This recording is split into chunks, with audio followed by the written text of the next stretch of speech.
नमस्कार, आप देख रहे हैं भारत एक्सप्रेस राजस्थान और मैं हूं आपके साथ यास्मीन शेख। राजस्थान में चुनाव चरम पर है। कांग्रेस नेता सचिन पायलट ने विश्वास जताया है कि उनकी पार्टी राजस्थान में हर 5 साल में मौजूदा सरकार को सत्ता से बाहर करने के चलन को तोड़ देगी। साथ ही 25 नवंबर के विधानसभा चुनाव के बाद सरकार बनाएगी। सचिन पायलट ने आरोप लगाया है कि विपक्षी दल भारतीय जनता पार्टी विकास के मुद्दे से लोगों का ध्यान भटकाने की कोशिश कर रही है और चुनाव के दौरान धर्म पर बात कर रही है। सचिन पायलट ने बुधवार को अपने निर्वाचन क्षेत्र टोंक में कहा कि राजस्थान में 30 साल की परंपरा, बीजेपी के 5 साल, कांग्रेस के 5 साल, वो परंपरा टूटने वाली है। लोगों ने देखा है कि केंद्र में बीजेपी का शासन है और वो बदलाव चाहते हैं।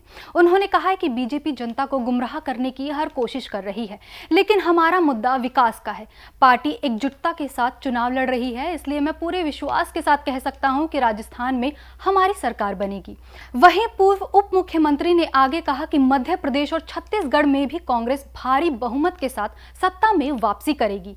उन्होंने कहा कि तेलंगाना के नतीजे हर किसी को चौंका देंगे और कांग्रेस वहां भी सरकार बनाएगी।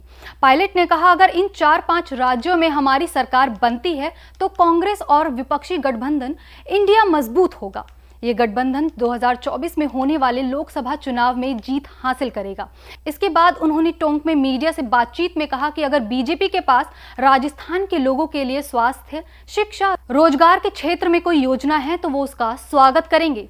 पायलट ने कहा कि उनके पास कोई विकल्प ही नहीं है और कोई रोड मैप भी नहीं है। वो चुनाव के समय धर्म की बात करते हैं। चुनाव आयोग को संज्ञान लेना चाहिए। उन्होंने कहा कि हर व्यक्ति को किसी भी धर्म का पालन करने की आजादी है, लेकिन राजनीतिक भाषणों में धर्म का बार-बार इस्तेमाल कुछ घबराहट दिखाता है। हमारे साथ पूर्व डिप्टी सीएम सचिन पायलट हैं। राजस्थान में इन दोनों घूम रहे हैं चुनाव प्रचार।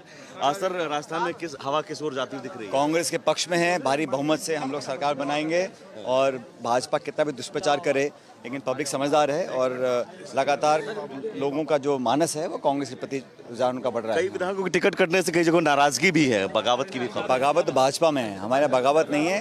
कहीं ना कहीं कभी ना कभी थोड़ा बहुत लोगों का मनमुटाव हो सकता है, लेकिन हमारा टिकट वितरण बहुत बेहतर हुआ है और पिछली बार से ज्यादा बहुमत लेकर सरकार बनाई। पेपर लीक का मुद्दा उठाया था, क्या मुद्दा अभी भी है? मुद्दा तो देखो, नौजवानों के भविष्य से खिलवाड़ करने का हक किसी को नहीं है। हमारी सरकार ने, मैंने इशू उठाया था और हमारी सरकार ने फिर कानून बनाया है कि कोई पेपर लीक करेगा उस पर हम लोग उम्र कैद की सजा हम लोग दे रहे हैं। ये देश में पहली बार हुआ है, तो हमारे कहने का सरकार ने कदम उठाया, उसका हम स्वागत करते हैं। आने वाले समय में नौजवानों के लिए और अच्छी स्कीम से कराएंगे। अब सफल इस बार होगी, पार्टी जीतेगी हमारी 4-5 राज्यों में। ये हमारा सीएम कैसा हो नारा लगा। जनता की भावना है, लेकिन हमारे यहाँ पार्टी का निर्णय चुनाव के बाद किया जाता है। सचिन पायलट अपने आप को मुख्यमंत्री के तौर पर देख रहे हैं आगे आने वाले दिनों में? सचिन पायलट अपने आप मेरा उद्देश्य है कि सरकार कांग्रेस पार्टी के बने, फिर किसको क्या जिम्मेदारी देना है पार्टी का काम है। अच्छा, मध्य प्रदेश में भी आप घूम रहे हैं, राजस्थान में भी, छत्तीसगढ़ में भी क्या स्थिति दिख रही है इस बार? स्टेट्स में छत्तीसगढ़, मध्य प्रदेश, तेलंगाना, राजस्थान, सरकार कांग्रेस पार्टी की बनेगी। ठीक है, बहुत शुक्रिया। तो हमारे साथ सचिन पायलट, पूर्व डिप्टी सीएम। चारों स्टेट में सरकार बनती हुई कांग्रेस की ये दावा। हालांकि सीएम कौन बनेगा इसका फैसला आला कमान करेगा, जनता तय करेगी उसके बाद, लेकिन नारे जरूर लग रहे हैं हमारा सीएम कैसा हो, सचिन पायलट जैसा हो।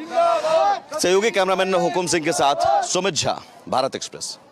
पायलट ने आगे कहा कि बीजेपी के नेतृत्व वाली केंद्र सरकार किसान विरोधी कानून, सैनिकों की भर्ती के लिए अग्निपथ योजना लेकर आई। उन्होंने कहा, खिलाड़ी भूख हड़ताल पर रहे, महंगाई आसमान छू रही है, देश में सबसे ज्यादा बेरोजगारी बीजेपी शासन में है, केंद्र सरकार हर मोर्चे पर नाकाम है और लोग देश स्तर पर बदलाव चाहते हैं। पायलट ने कहा कि कांग्रेस पार्टी एकजुटता के साथ विकास के मुद्दों पर चुनाव लड़ रही है। हमारा चुनावी घोषणा पत्र जल्द ही जारी होने वाला है। पार्टी ने पिछले चुनाव के घोषणा पत्र में किए गए वादे पूरे किए हैं। सचिन पायलट ने कहा कि बीजेपी भ्रमित और डरी हुई है, इसलिए कांग्रेस नेताओं के खिलाफ ईडी जैसी जांच एजेंसियों का दुरुपयोग किया जा रहा है। पायलट ने यह भी कहा कि बीजेपी में टिकट बंटवारे से जनता के बीच गलत संदेश गया है। उन्होंने कहा कि कांग्रेस में टिकट वितरण को लेकर फैसले काफी सोच विचार के बाद किए गए हैं। हालांकि उन्होंने कहा कि कुछ जगहों पर असंतोष हो सकता है, लेकिन चुनाव अभियान अच्छा चल रहा है और कांग्रेस की सरकार बनने जा रही है। देश और दुनिया की बाकी खबरों को जानने के लिए देखते रहिए भारत एक्सप्रेस राजस्थान।